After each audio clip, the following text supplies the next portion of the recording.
Bonsoir,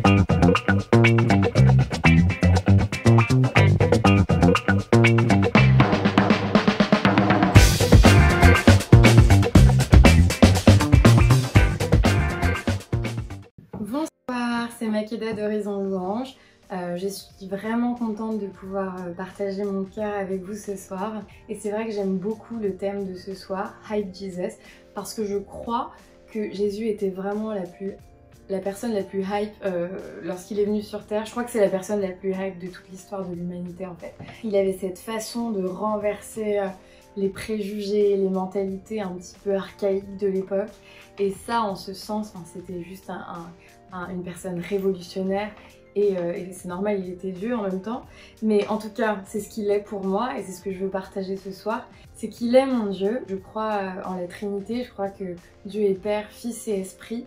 Et la raison pour laquelle j'aime énormément toutes les composantes de Dieu, mais Jésus est la personne de la Trinité qui est venue sur Terre et qui a connu les souffrances et juste tous les sentiments, les émotions qu'on peut nous ressentir en tant qu'être humain. Et c'est pour ça que c'est vraiment pour moi un soutien. C'est la personne en qui je peux avoir confiance, je peux me confier, juste partager. Parfois j'ai juste des énormes coups de gueule à passer où j'ai passé une journée pourrie et je lui dis quoi. Parce que je sais qu'il l'a vécu sur Terre. Je sais qu'il a connu la faim, la soif, la trahison, la jalousie, la douleur. Il a connu toutes ces choses-là. Et en ce sens, j'aime énormément Jésus et j'ai fait une rencontre personnelle avec lui. Je peux dire qu'il a complètement changé ma vie. Et c'est carrément la manière dont il m'impacte au quotidien, c'est exactement ça. C'est un confident, c'est vraiment tout pour moi. Et vous savez, je sais que dans notre époque et dans notre société, il y a quand même pas mal de préjugés autour de la personne de Jésus. Il fait souvent l'objet de moqueries ou de...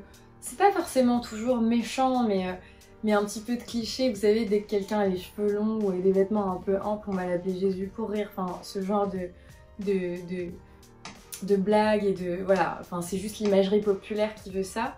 Mais moi, la Bible me dit quand il est mort sur la croix, il pensait à moi. Il est allé dans le séjour des morts, il a arraché les clés du séjour des morts et il m'a donné la vie éternelle. Et ça, c'est mon Dieu, ça, c'est Jésus. C'est vraiment la personne la plus hype de l'histoire de l'humanité.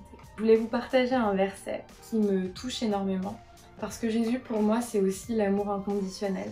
C'est aussi le Dieu qui m'aime, peu importe ce que j'ai fait. Enfin, du coup, c'est une périphrase que j'ai dit, l'amour inconditionnel, mais même si je suis en colère contre lui, il m'accueille les bras grands ouverts.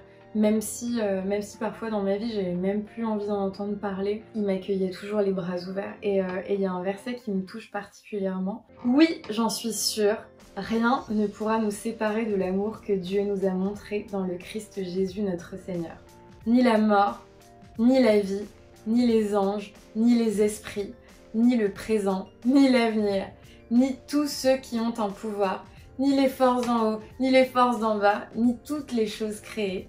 Rien ne pourra nous séparer de l'amour de Dieu. Et ce verset, je pense, vraiment a changé ma vie parce que j'ai compris que même dans les circonstances les plus troubles de la vie, même quand on a l'impression de ne pas ressentir sa présence ou qu'on a l'impression que Dieu nous a abandonnés, je pense qu'on a tous eu ce genre de pensée et de conflit interne.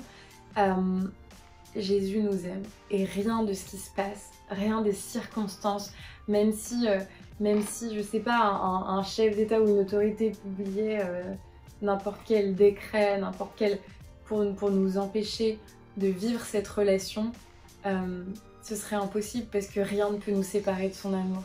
Et c'est ça que je trouve merveilleux, c'est qu'il ne s'agit pas du tout d'une religion, il s'agit d'une relation. Moi personnellement, je ne me revendique d'aucune religion, d'aucun mouvement, ça ne m'intéresse pas. Je fréquente une église locale parce que c'est là que j'arrive à exprimer ma foi de la façon qui me convient le plus.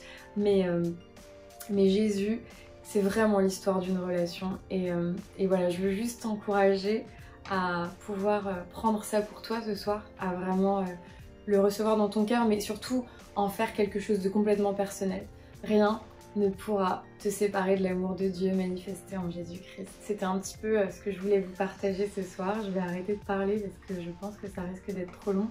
Et je vous embrasse très très fort. Je déclare vraiment que l'amour de Dieu soit déversé en abondance dans vos vies, vous qui regardez, dans les vies de vos familles, et que cet amour transforme vos vies, vos foyers, votre entourage, vos amis, vos écoles, vos universités, vos lieux de travail, que cet amour puisse tout changer parce que c'est exactement ce qu'il fait quand il passe dans une vie ou un endroit.